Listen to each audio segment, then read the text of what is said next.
아주 새해부터 갑옷으로 무장을 시키는 그런 찬양이었습니다. 주님의 은혜가 이 새해 모든 여러분들의 삶과 사역 속에 충만하게 임하기를 간절히 소망합니다. 그런 의미에서 여러분들 옆에 분들과 한 번 더 인사 나눌 때 새해 복 많이 누리십시오. 이렇게 한 번 더 나눕시다. 새해 복 많이 누리십시오. 네, 고맙습니다. 네. 새해가 시작됐다고 뭐 크게 달라진 건 없습니다만은 그럼에도 불구하고 또 우리는 이 새해라는 데를 또 희망차게 출발할 수 있는 마음을 갖게 된 게 얼마나 고마운지 모릅니다.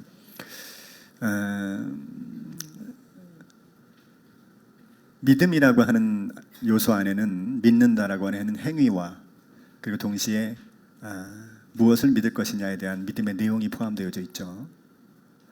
우리가 열심히 믿는 것도 중요하지만 무엇을 믿고 있느냐가 굉장히 중요합니다. 그래서 여러분들 스스로가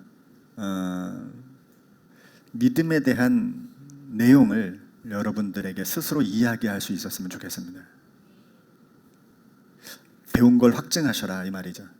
여러분 마음속에 내가 믿는 진리가 무엇인지를 여러분 스스로에게 자꾸 먹이십시오.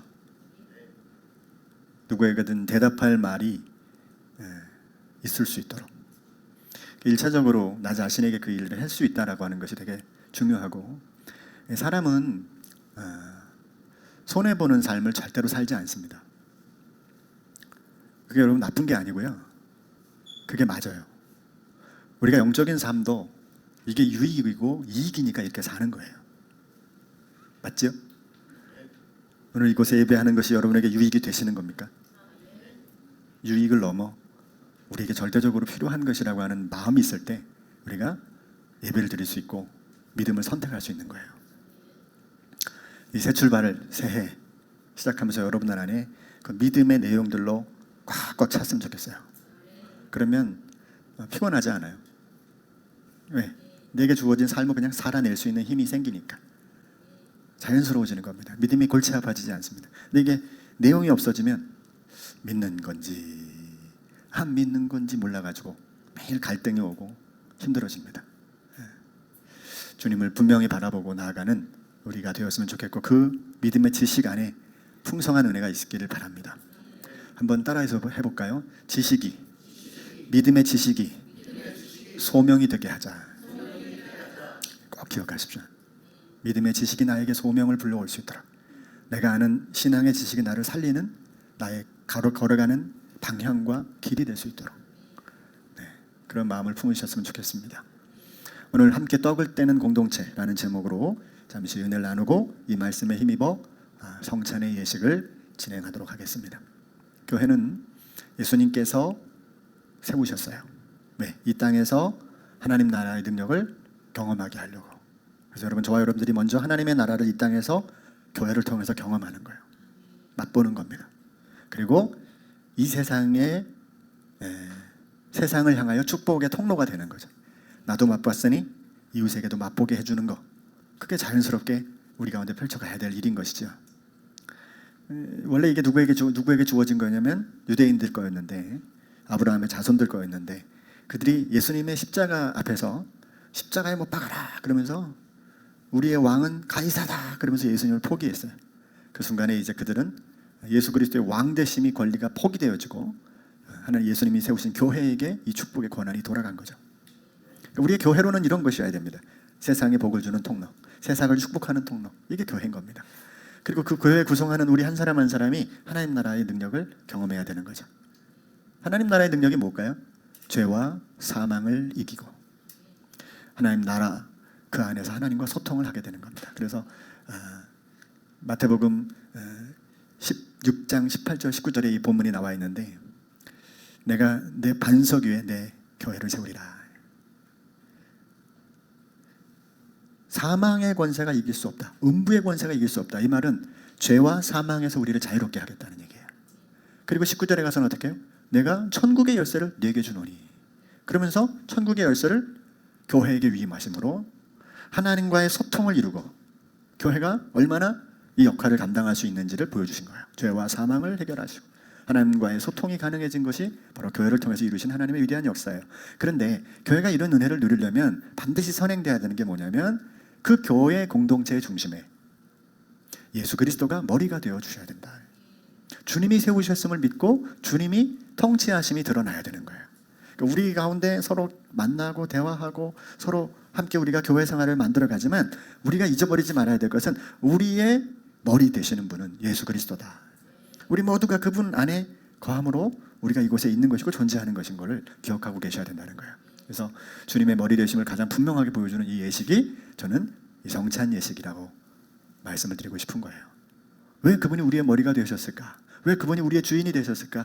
그분이 우리에게 행하신 일이 무엇이기 때문에 그게 바로 성찬을 통해서 우리에게 보여주신 것이죠. 그래서 새해를 시작하는 우리가 첫 성찬식을 통해서 주님의 몸인 교회를 어떻게 세워갈 수 있을지 한번 돌아보는 시간을 갖겠습니다. 다 아는 얘기지만 성찬식의 유래는 예수님께서 잡히시기 전날 밤에 제자들과 함께 하신 만찬 자리에서 제정을 하셨어요. 주님께서 성찬을 제정하신 세 가지 이유가 있어요. 첫째는 뭐냐? 성찬식은 그리스도의 대속을 위한 이 대속의 희생을 보여주기 위한 거예요. 기억하게 하기 위한 겁니다. 그래서 Remember me, 이걸 기억해라. 나를 기억해라. 나를 기억해라. 내가 너희들에게 행한 이 일들을 기억해라 라고 주님이 말씀하고 있는 거예요. 한번 누가복음 22장 19절을 읽겠습니다. 시작. 예수께서는 또 빵을 들어서 감사를 드리신 다음에 떼어서 그들에게 주시고 말씀하셨다. 이것은 너희를 위하여 주는 내 몸이다. 이것을 행하여 나를 기억하여라. 이때 같이 식사를 다 하시고 식사를 하는 이 후반부에서 다시 이걸 말씀을 하시는 거예요. 이 행위를 행하시면서 보여주셨다 이 말이죠. 그래서 우리는 성찬을 통해서 주님이 우리를 위해서 희생하셨다라고 하는 것을 기억하는 거예요. 그래서 하나님, 우리 조직 신학적으로 은혜의 방편이 있어요. 하나님 우리에게 은혜를 주시는 방편이 두 가지가 있습니다. 그게 뭐냐면 기도와 말씀 그리고 성례전이에요. 성찬을 통해서 우리에게 은혜를 주신다. 둘째는 왜 이 예식을 행하셨냐면 새 언약을 확증하기 위해서, 새 언약을 이루시기 위해서 이 예식을 행하셨어요. 자, 누가복음 22장 20절 같이 읽어요. 시작. 그리고 저녁을 먹은 뒤에 잔을 그와 같이 하시고서 말씀하셨다. 이 잔은 너희를 위하여 흘리는 내 피로 세우는 새 언약이다. 여러분, 새 계명은 뭐죠? 서로 사랑하라. 새 언약은 뭐예요? 바로 예수님께서 자기의 몸으로 치르신 새로운 언약인 거예요. 고린도서 11장 25절에도 이렇게 말해요. 식후에 잔도 이와 같이 하시고서 말씀하셨습니다. 이 잔은 내 피로 세운 새 언약이다 라고 바울이 이야기해요. 너희가 마실 때마다 이것을 행하여 나를 기억하여라. 새 언약은 예레미야를 통하여 주셨던 약속이었어요. 구약의 예레미야에게 주님이 이 말씀을 해주셨습니다. 어떤 말씀을 하셨는지 볼게요. 그때가 오면 내가 이스라엘 가문과 유다 가문의 새 언약을 세우겠다. 나 주의 말이다. 이게 이제 예레미야 선지자에게 주신 말씀인데요. 1차적으로는 그때가 오면이라는 말은 이스라엘 백성을 포로에서 돌이킬 것이다 라고 하는 이야기예요. 그런데 궁극적으로 이게 이루어지는 건 뭐냐면 예수 그리스도를 통하여 새롭게 주실 언약인데, 이 새 언약이 뭐냐면 이제 그 내용을 설명해 주세요. 다 같이 읽어봐요. 시작. 그러나 그 시절이 지난 뒤에 내가 이스라엘 가문과 언약을 세울 것이니 나는 나의 율법을 그들의 가슴 속에 넣어주며 그들의 마음판에 새겨 기록하여 나는 그들의 하나님이 되고 그들은 나의 백성이 될 것이다. 나 주의 말이다. 여러분, 예레미야에게 주신 말씀은 무엇인가 하니, 예레미야는 아직 이 상황과 환경에서 지금 이제 포로에서 회복이 되지 않은 거예요. 돌아오지 않았어요. 그런데 돌아오게 할 거야. 너희 예전의 땅에 돌아오게 할 거야. 그리고 나서 내가 너희에게 새 언약을 맺을 건데, 그 새 언약은 뭐냐면 너희는 지금까지 내 계명을 율법으로 이렇게 돌판에 새겨서 가지고 있었지, 혹은 어떤 기록물에 내 율법을 가지고 있었지. 그러나 앞으로 내가 새 언약을 맺은 그 언약은 이 돌판을 가지고 너희들과 새긴 그 10계명의 언약이 아니고 너희들 마음속에 계명을 새겨줄 거야. 너희들 중심 안에, 너희들의 영 안에 말씀을 새겨줄 거야. 그리고 나는 너희 하나님이 될 거야 라고 하는 하나님의 주권적인 결정이에요. 그러니까 이것은 행위 언약처럼 우리가 잘 지켜가지고 뭘 얻는 게 아니고, 아예 하나님이 포로로 끌려간 모습을 보니까 회복이 불가능하다는 걸 하나님이 아셔가지고 아예 우리 마음속에 거역할 수 없게끔 만들어주시겠다는 거예요. 아예 하나님이 내 백성을 그냥 삼아버리시겠다고 하는 하나님의 주권적인 계획이 바로 새 언약입니다. 성찬은 돌판이 아닌 마음의 언약을 새겨 성취하게 만드신 새 언약의 완성을 보여줘요. 그럼 그 새 언약을 어떻게 맺어요? 예수님이 자신을 희생하여 내어주심으로 새 언약을 완성하셨다는 거예요. 그래서 이 예식을 보여주면서 내가 너희와 새 언약을 맺겠다. 그러면서 당신의 몸과 당신의 그 피를 상징하는 빵과 떡을 통해서 그들에게 이 언약을 다시 기억하라. 이것은 구약의 모세와 이스라엘 민족과 하나님이 맺은 언약이 아니야. 이건 내가 다시 구약에 약속한 그 언약을 성취하는 약속의 성취로 맺는 언약이다라고 하는 걸 한 번 더 강조해 주신 거예요. 자, 세 번째는 이 성찬을 예식을 제정하신 세 번째 이유. 첫 번째는 뭐였어요? 대속의 은혜가 무엇인지. 두 번째는 새 언약을 완성하시는 것을 기억하게 하려고. 세 번째는 성찬은 재림을 기다리는 교회의 결속을 위한 거다. 교회 공동체를 위한 거였어요. 한번 읽어볼까요? 시작. 우리가 축복하는 축복의 잔은 그리스도의 피에 참여함이 아닙니까? 우리가 떼는 빵은 그리스도의 몸에 참여함이 아닙니까? 빵이 하나이므로 우리가 여럿일지라도 한 몸입니다. 그것은 우리가 모두 그 한 명이 빵을 함께 나누어 먹기 때문입니다. 성찬에 대한 이 성찬을 통해서 우리가 한 몸이다라고 하는, 한 공동체라고 하는 것을 바울이 증거하고 있는 거예요. 오늘 본문에도 이렇게 얘기해요. 너희가 이 떡을 먹으며 이 잔을 마실 때마다 주의 죽으심을 그가 오실 때까지 전한다. 그러니까 교회로서의 사명을 감당하는 일에 이것만큼 중요한 게 없어요. 성찬 예식은. 그래서 성찬 예식은 예식에 참여한 모두가 예수 그리스도의 보혈로 연합되었음을 보여주는 그런 예식입니다. 오늘 우리는 이 세 가지를 다시 한번 기억해야 될 겁니다. 주님의 재림 때까지 그분을 전하는 공동체로 살며 또 그분의 나라를 살아가는 공동체가 되게 하는 힘, 이게 성찬이라고 하는 거예요. 자, 그래서 우리는 이 성찬으로 세워진 우리 공동체에 대한 일들을 이 성찬의 예식을 통해서 다시 한번 확증하고 또 마음에 새겨야 될 필요가 있습니다. 오늘 성찬에 참여하면서 여러분들의 마음속에 이런 마음들이 가지셨으면 좋겠어요. 우리가 성찬에 참여하면서 반드시 기억해야 될 세 가지가 오늘 이 말씀을 통해서 그 목적을 통해서 다시 한번 좀 정립하고자 합니다. 첫째는 여러분 십자가 대속을 다시 한번 오늘 기억하고 마음에 새길 수 있기를 바랍니다. 세상이 아무리 복잡하고 또 아주 시끄럽게 흘러가도 잊어버리지 말아야 될 사건은 주님이 나의 죄와 나의 죽음을 위하여 십자가에서 대속하셨다는 이 사실을 기억하는 거예요. 이거는 여러분 기억하면 할수록 좋습니다. 이것은 떠올리면 떠올릴수록 마음이 행복하고 기쁨을 누리게 됩니다. 자신의 떡과 포도주로 자신의 살과 피를 상징하셨던 주님, 본인이 나눠주면서 당신의 몸과 당신의 피를 떡과 포도주로 상징하셨어요. 그 상징을 주님은 그냥 상징으로 끝난 게 아니라 바로 며칠 지나서 그대로 당신을 희생하셔서 우리에게 제자들에게 보여주시고 또 우리들에게 이 약속을 성취시켜 주신 거예요. 교회는 어느 시대에도 성찬이 사라진 적이 없어요. 왜? 이게 그만큼 중요하니까. 예전엔 아예 이게 예배였어요. 성찬 자체가 예배고, 지금도 천주교는 아예 성찬 자체가 예배입니다. 이게 미사 자체입니다. 강론은 아예 그냥 저 뒷전이에요. 우리 개신교만 설교가 가장 앞서 있는 거지.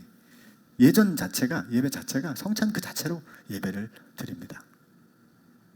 방식은 달라도 주님의 대속을 영원히 기억해야 되기 때문에 여러분, 우리가 교회가 어느 시대 어떤 상황에 예배드릴 수 없는 때가 오더라도 성찬은 이어질 거예요. 어떤 방식으로든지 이어질 겁니다. 교회는 성찬의 본질인 예수님의 대속하심을 가로막는 어떤 것도 있어서는 안 돼요. 이게 제일 중요하기 때문에 이걸 기억해야 됩니다. 또 이걸 더 빛나게 우리들 마음속에 찬양하고 고백하고 또 마음에 늘 새겨 가야 됩니다. 바울이 고린도 교회를 책망한 이유는 성만찬의 원리를 모르고 그냥 형식적인 흐름으로 흘러가니까. 그래서 여러분, 교회는 예수 그리스도의 보혈의 은혜가 이렇게 흘러야 돼요. 대속의 은혜가 흘러야 돼요. 왠지 아세요? 그래야 내가 은혜로 구원받았음을 알아야 다른 사람을 대하는 태도가 달라지게 되거든요. 나 잘난이 사라지는 겁니다. 나 훌륭이 사라집니다. 이게 되게 그럼 우리를 스스로 비하라는 얘기가 아니에요. 뭐 비하한다고 비하가 되고 훌륭하다고 생각해서 훌륭해집니까? 그런 거 아니잖아요. 그러나 보혈이 우리를 흘러내리면요, 이상하게 은혜가 돼요. 이상하게 만남이 더 복돼요. 더 대화를 나눌수록 이상하게 주님의 그 도우시고 함께 하셨던 은혜가 우리를 휘감게 됩니다. 자, 둘째는요, 이 새 언약의 은혜가 얼마나 큰지를 오늘 확인하실 수 있길 바랍니다. 이게 얼마나 나에게 감동적이었는가. 성찬식은 구원이 우리의 행위와 노력이 아니라 오직 하나님의 은혜임을 보여주는 거예요. 우리가 그 떡을 먹고 그 피를 먹고 그 잔을 마시는 이 과정에서 하나님의 은혜를 누렸기 때문에 그렇습니다. 바울은 자신이 새 언약의 일꾼이 되었고 그 영광이 얼마나 놀라운 것인지를 보여주고 있는데요. 고린도후서 3장 6절 한번 읽어봐요. 시작. 하나님께서 우리에게 새 언약의 일꾼이 되는 자격을 주셨습니다. 이 새 언약은 문자로 된 것이 아니라 영으로 된 것입니다. 문자는 사람을 죽이고 영은 사람을 살립니다. 바울이요, 자기의 어떤 사역 의식에서 뭐가 있냐면 나는 새 언약의 일꾼이다. 새 언약의 일꾼이다. 이게 무슨 말일까요? 우리의 삶이 오직 주님의 은혜로 구원받았음을 증거하고 그 사역이 유대인뿐만 아니라 그리고 모든 세상에 있는 사람들을 향하여 복음이 증거되는 은혜를 누리는 거죠. 에베소서 1장에 보면 먼저 유대인이었던 자기 자기를 구원시켜 주신 하나님의 은혜가 있어서 그 은혜로 하나님을 찬송하게 했었는데 그렇게 하신 이유는 수많은 사람들에게 그 은혜를 나눠주기 위해서 자기를 구원시켰다고 바울이 고백하거든요. 1장에서 그렇게 고백합니다. 근데 구약의 성도들은 이게 얼마나 중요하냐면 이런 비유를 해요. 모세가 시내산에서 하나님을 만나고 왔더니 모세가 얼굴이 광채가 나는 거예요. 왜 광채가 나죠? 하나님을 만나서 하나님의 영광이 그의 얼굴에 임한 거예요. 근데 이 사람이 모세가 내려오니까 사람들이 모세를 쳐다보지를 못해요. 그 얼굴에 영광의 광채가 그냥 이렇게 들어있는 겁니다. 그래서 어떻게 하냐면 모세가 사람들을 만나려고 수건을 이렇게 써요. 수건을 쓰고 사람들을 만납니다. 근데 여러분 그게 되게 바울이 이걸 어떻게 해석을 하냐면 두 가지로 해석을 해요. 바울이 이 구약의 34장을 두 가지 방면으로 해석합니다. 하나는 뭐냐면 구약 시대의 영광은 우리 사람이 하나님의 영광을 볼 수 없는 거예요. 왜? 무섭고 두렵고 하니까 가려야만 봐요. 가려만 본다는 건 뭐예요? 못 본다는 얘기잖아요. 그죠? 하나님의 영광을 조우할 수 없다는 거예요. 일반 사람들이. 또 그걸 이렇게도 해석합니다. 바울은 사람들에게 마치 수건에 가려져서 하나님의 영광을 못 보는, 오히려 하나님의 은혜를 더 못 누리는 이유이기도 하는 것으로 해석을 하기도 해요. 바울이. 그런데 이 새 언약을 주심으로 인해서 수건이 벗겨진 거지. 이 두 가지가 다 해결된 거예요. 하나님을 못 볼 수도 없고 이제 하나님을 볼 수 있는 것이 됐고 하나님을 경험하게 되고 하나님을 마음껏 누릴 수 있는 삶이 되었다는 거예요. 그러니까 신약의 성도들은 그 얼굴을 바라볼 뿐 아니라 그 영광의 얼굴로 점점 변해가게 된다라고 하는 것까지 얘기해요. 3장 18절 읽습니다. 시작. 우리는 모두 너울을 벗어버리고, 이 너울이라는 건 그 수건의 다른 말입니다. 이 마베스인가만 이름이 그럴 건데 원어가 그걸 벗어버리고 수건, 천 여러 가지로 번역할 수 있는데 너울 곧 수건을 벗어버리고 계속이요. 주님의 영광을 바라봅니다. 이렇게 해서 우리는 주님과 같은 모습으로 변화하여. 여러분 우리 찬양 중에 그런 거 있잖아요. 내 눈 주의 영광을 보네 우리 가운데 계신 주님 그러잖아요. 그 빛난 영광 오나를. 여러분 어떻게 그게 우리가 가능한? 우린 구약 시대에는 그런 찬양을 할 수가 없어요. 근데 우리는 그걸 마치 내 눈으로 주의 영광을 보내라고 고백하고 있잖아요. 왜 어떻게 가능한 거예요? 새 언약이 우리에게 주어졌기 때문에 가능한 거예요. 계속 읽어봐요. 시작. 점점 더 큰 영광에 이르게 됩니다. 이것은 영이신 주님께서 하시는 일입니다. 점점 더 큰 영광에 우리가 이르게 될 수 있다는 거예요. 마침내 영화로운 존재가 되는 건 물론 이 땅에서 될 수 있는 건 아니죠. 우리가 죽어서만 되는 겁니다. 그러나 계속해서 이 땅의 영광의 주님을 바라볼 뿐 아니라 여러분 여기서 좀 아멘을 좀 하십시오. 일주일 내내 그냥 안 보다가 뭔가 주일날 오면 이렇게 노란색 입은 우리 레인보우 싱어즈의 찬양을 들으면서 영광스럽다 이러지 마시고 여러분 매 순간 그 영광의 주님을 내가 함께 모시고 살고 그분을 늘 바라보면서 살 수 있다라고 하는 이 희망적 메시지임을 여러분 느끼셨으면 좋겠어요. 오늘은 성찬을 하지만 이 성찬을 통해서 우리 각자가 소망해야 돼. 영광의 주님을, 새 언약을 통해서 이루신 그 영광의 주님을 더 깊이 만나고 더 깊이 누리고 내 눈으로 그분을 확인하고 내 모든 영으로 그분을 확인하면서 살게 해 주시옵소서. 그러면 세상이 달라지는 거죠. 지금의 환경이 우리를 얽어매고 우리를 괴롭게 만드는 이 환경 속에서 다른 생각과 다른 판단을 할 수 있는 눈이 열려지는 겁니다. 자, 세 번째는요, 성찬은 주님의 재림 때까지 하나님 나라를 전하는 공동체가 되게 하는 힘이라는 걸 기억하셔야 돼요. 오늘 우리는 정성스럽게 준비한 제가 볼 땐 10중 8구 카스테라입니다. 그리고 아주 유기농 포도즙으로 정성스럽게 권사님들이 준비하셨어요. 그러나 여러분, 우리는 그걸 먹고 마시는 것에 그 뭐 양이 얼만큼 된다고요. 그래도 우리 교회는 딱지가 아닙니다. 이해 못하셨군요. 이렇게 얇은 전병 같은 건데 그게 아니고 그래도 카스테라 좀 씹을 게 있습니다. 여러분, 그것만 보는 게 아니라 김 집사님도 이걸 먹는구나, 이 집사님도 이걸 먹는구나, 저 앞에 있는 저 목사도 저걸 먹는구나. 우리가 다 빵을 먹는 겁니까? 그저 잔을 하나 마시는 것뿐일까요? 우린 예수 그리스도 안에서 하나가 되었음을 보는 시간인 거예요.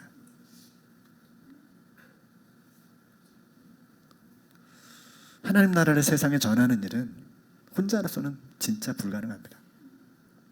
이건 함께 해야 가능합니다. 그래서 초대교회는 성찬 자체가 예배였고 성찬을 통해서 서로의 필요를 채우고 도왔어요. 고린도 교회는 가진 자들의 식탁과 없는 자들의 식탁이 구분되어서요. 교회 오는 사람들이 어떤 사람은 믿음이 없어도 밥을 먹으러, 빵을 먹으러 교회 오시는 분들도 있었어요.